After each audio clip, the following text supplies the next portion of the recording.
My plans are to produce the strongest, fastest, most widespread economic recovery America has ever experienced. What I'm trying to say to you is that the economy is in a better place than it has been historically. Can both sides see beyond the political problem at hand and admit that we have a life preservation problem on our hands? President Biden is the strongest, fastest recovering economy in American history. In the room with us now. Also, Matthew McConaughey goes to the White House. Some interesting thoughts on that, and I feel like it's not really getting talked about in a fair way. San Francisco, woke San Francisco, ousts their super progressive DA last night in their June 7th primary. Holy cow, all that and more coming up on this episode of Daily Caller Live. My name is Jobob. Daily Caller Live starts right now. 3, 2, 1. Here we go! That might be the only brown guy on earth named Jobob. That is actually her name, Jobob. Live from the dingy bunker, completely cut off from the outside world, except for you fine folks. My name is Jobob. This is Daily Caller Live on today is June 8th, the year of our Lord 2022. Lots to talk about today. San Francisco got rid of a super woke progressive DA. San Francisco, by the way, not like, Topeka, Kansas, where they wouldn't have a woke DA to begin with, but San Francisco. We'll talk about that coming up. Joe Biden says that the economy is so strong and so good. Everybody's happy with their financial situation, according to the president, which is not the case. He said some pretty ridiculous things, but I want to start off with this. The coverage on this has been interesting. I've followed a lot of different people's different takes and approaches to Matthew McConaughey taking the White House press briefing room stage yesterday. Whether that was a good idea for him to do from a PR standpoint or not, he decided to do it. And I want to play a couple clips. Now, off the bat, I want to say this. I feel like, and maybe I'm going to catch some heat for this, I feel like Matthew McConaughey saying what Matthew McConaughey said, maybe not saying it in the way that I said it, but was saying things that I felt. And then both sides decided to use their own clips to cut what he said into their own partisan sides. I don't know if that makes entire sense. Basically, it seemed like he was up there pretty reasonable person. Now, whether or not, I'm not a big fan of celebrities getting up on political platforms. The president had BTS, the K-pop boy band sensation, at the White House last week, which was weird. So the overall idea of celebrity talking to us about politics, it's dumb. But at the same time, I feel like Matthew McConaughey is a reasonable person and had some interesting things to say regarding rushing to the middle on this whole gun issue. The thing that I found fascinating too, though, was that the media, in a lot of ways, cut out the different parts in which he promoted or espoused ideas from the other side. If you watch, well, you know what? I'll just play the clip. Let me just play this clip. And you make whatever it is whatever inferences that you want to make regarding Mr. McConaughey and his speech from the White House press briefing room. Watch this first clip. I think this is the Politico clip. We need safer schools. We need to restrain sensationalized media. No. Let me hold on. Let me back up here. So this is the entirety of this one particular clip. Then we're going to play the Politico clip in which they cut it. So this is Matthew McConaughey saying, hey, we need safer schools. We need family values. We need all this sort of stuff. And also, maybe we should also look at some gun stuff. A pretty down the middle approach. But okay, watch this. Now that we've set it up, watch this. We need safer schools. We need to restrain sensationalized media coverage. We need to restore our family values. We need to restore our American values. And we need responsible gun ownership. Responsible gun ownership. We need background checks. We need to raise the minimum age to purchase an AR-15 rifle to 21. We need a waiting period for those rifles. We need red flag laws and consequences for those who abuse them. These are reasonable, practical, tactical regulations. Okay, so whether or not you agree with the latter part of it, I think the pretty down the middle approach is what he said at the beginning. We need safer schools. We need to bring back family values in this country. We need to figure out something, whatever's going on with the mental health issue. We need American values. All of those things are things that I've been advocating for, you've been advocating for. And then he goes on to say, you know, we need red flag laws and all that. And you can agree or disagree with that sort of stuff. I would imagine that he had to say those sorts of things, or else the White House press briefing room would not have given him the platform to say that. So, you know, maybe there's some pressure talking more specifically about the red flag laws. But overall, that is a pretty centrist approach. Now watch this from Politico. On their Twitter feed, this is how they cut that up. You're going to see a beginning here, he's going to pound the desk or something like that, but then you're going to see them cut off the part where he says we need safer schools, which probably means armed security at schools. They're going to cut off the part where we need family values. They're going to cut off the part where we need American values. They're going to cut out all of that and go straight to him talking about the red flag laws and all that, and maybe you agree. Watch this. This is from what Politico posted. How about that? We need responsible gun ownership. Responsible gun ownership. We need background checks. Dude! We need to raise the minimum age to purchase an AR-15 rifle.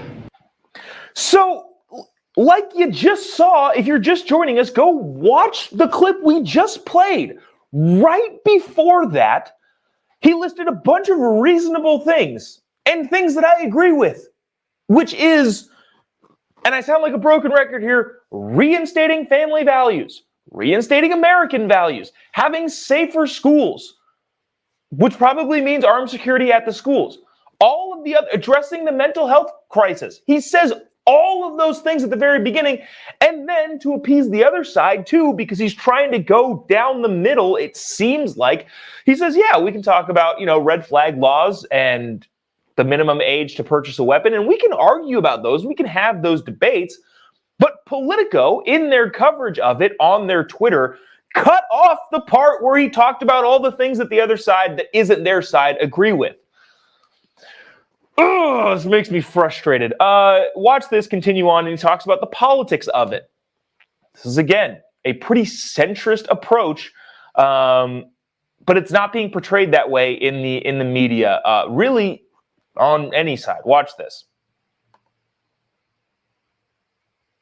Can both sides see beyond the political problem at hand and admit that we have a life preservation problem on our hands? Because we got a chance right now to reach for and to grasp a higher ground above our political affiliations. A chance to make a choice that does more than protect your party. A chance to make a choice that protects our country now and for the next generation. Okay, so I want to get into some comments here, and I hate to, bring up comments that, well, you know what, I won't even bring up this person's name. I'm just going to read this. McConaughey is another delusional celebrity who ran for governor in Texas, and this is exactly why he didn't win in Texas. Okay, first things first, he didn't run for governor in Texas. He never actually officially announced. People put out that rumor, and he said, nah, I don't want to do that. Second thing, if you watched anything that he's been on, or if you've listened to any of his podcasts, I went down to Matthew McConaughey rabbit hole, I don't know, fairly recently.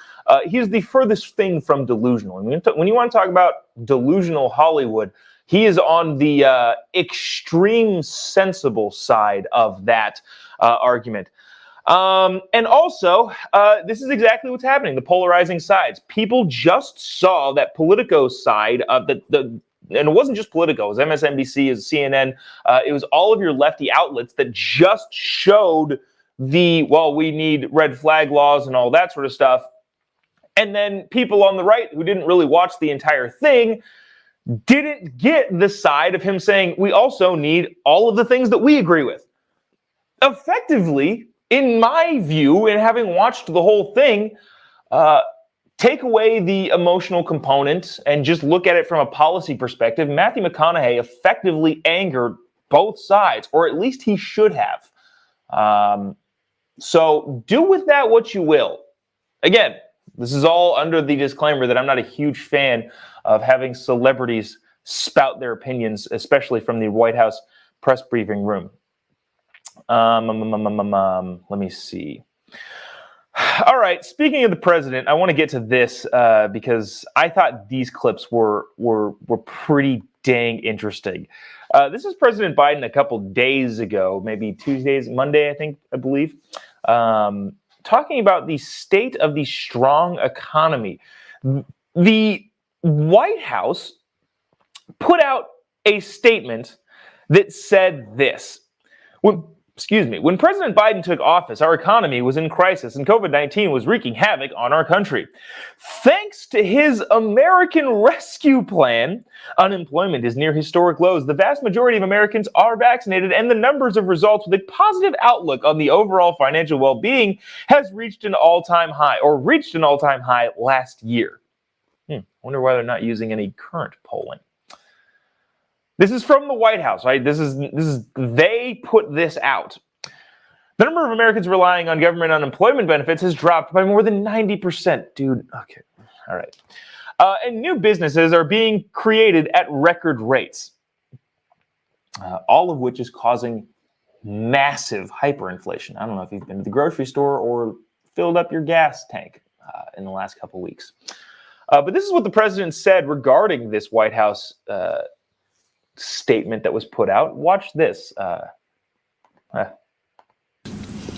of the reason I ran for president is because I was tired of trickle-down economics. It doesn't work. My plans are to produce the strongest, fastest, most widespread economic recovery America has ever experienced, with record jobs, new record small businesses, and wages rising. It's the foundation for an economy that works for working families. Because of that foundation, we're better positioned than any country in the world to overcome global inflation that we're seeing and reach a new chapter of stable and steady growth. So let's come together and focus on what matters.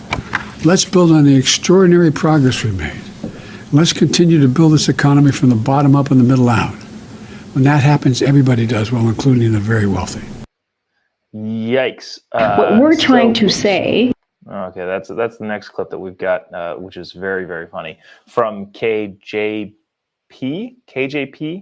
Yeah, KJP, who is in way over her head. But the Biden administration continuing to tout the idea that, well, no, the economy is good. They also, in that White House press statement, said the fact sheets highlight our historic economic recovery foundation to transition to stable and steady growth that works for working families. Ask a working family if they think that the economy is working in their favor right now. I would imagine they're going to say no. Stuart Varney on Fox said, I call this a desperate political spin operation, which it is. Biden is completely ignoring the vicious inflationary spiral that we are now in, which is a real danger to the economy. It could kill the economy. He's ignoring that in the interest of spin. Look at the map of the United States. You can see where the $5 per gallon now applies. Talks about gas prices a little bit. But yeah, it is a political spin. Depending on the metrics, I guess you can say the economy is booming, but that's not a good thing when it forces inflation rates as high as possible. So businesses are spending money. Businesses are trying to take out loans because of the low interest rates, and therefore they're putting more investment into their businesses, which means that there's more money out in circulation, which means inflation is through the roof, which negates all of the business activity.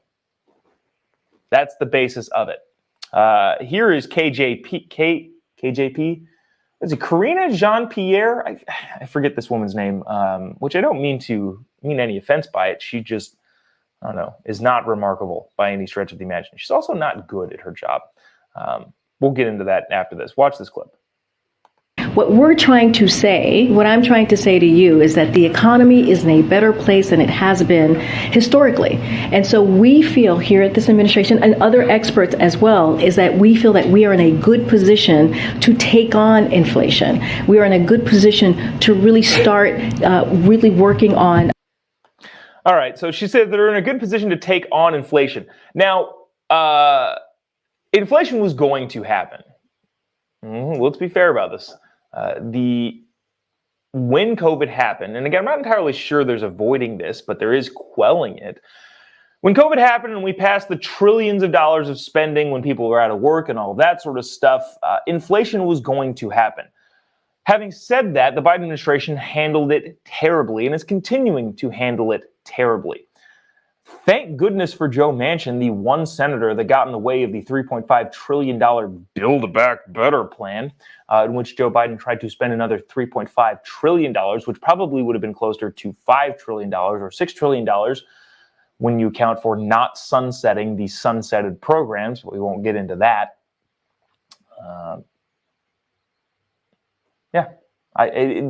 Inflation was going to happen, but they handled it terribly. And now they're trying to say that, well, the economy is booming. Bring some comments here. Jeff says, what a joke.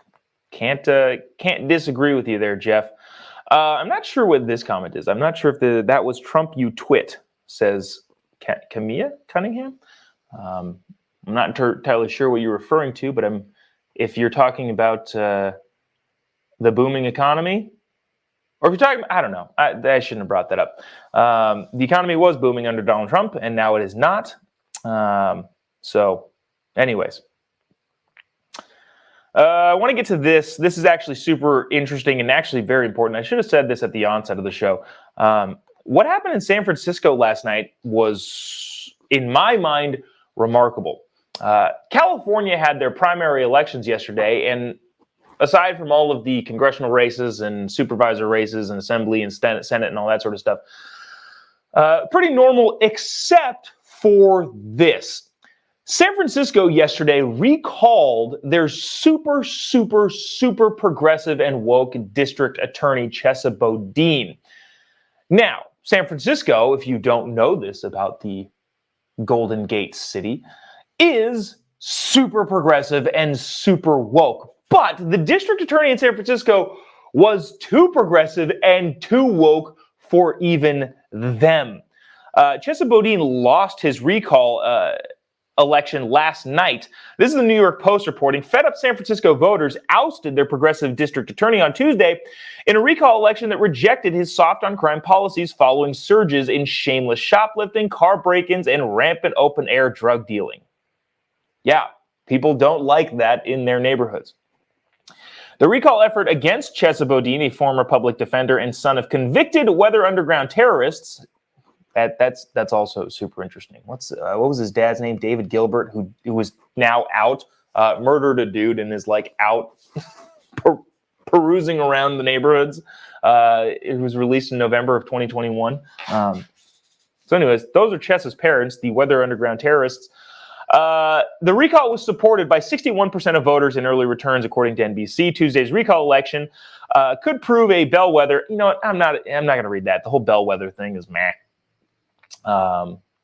The latest police statistics show that overall crime in the city of San Francisco was up nearly 8% this year alone, with a 20% surge in larcenies as well as a spike in homicides, rapes, and assaults. It's hard to imagine why they would have wanted to recall their DA.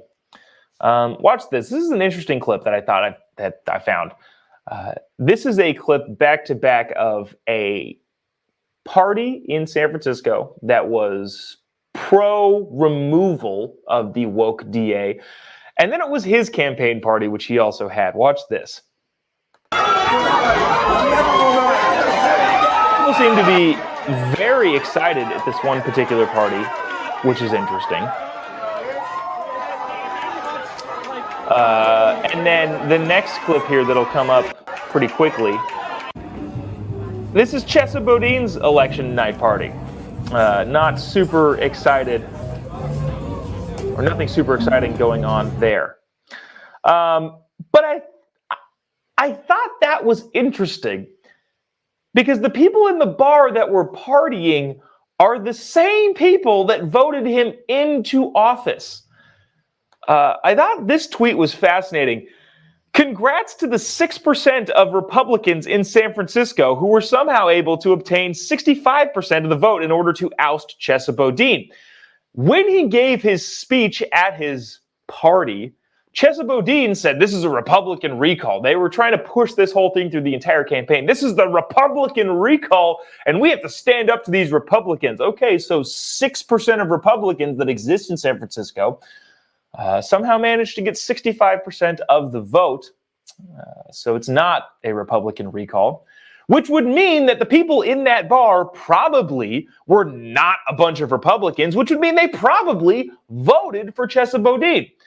So they're celebrating fixing a mistake that they created. I don't know. I just thought that's weird. I don't quite understand the dynamic there. One last thing on this. I thought this was interesting. This was from the San Francisco Examiner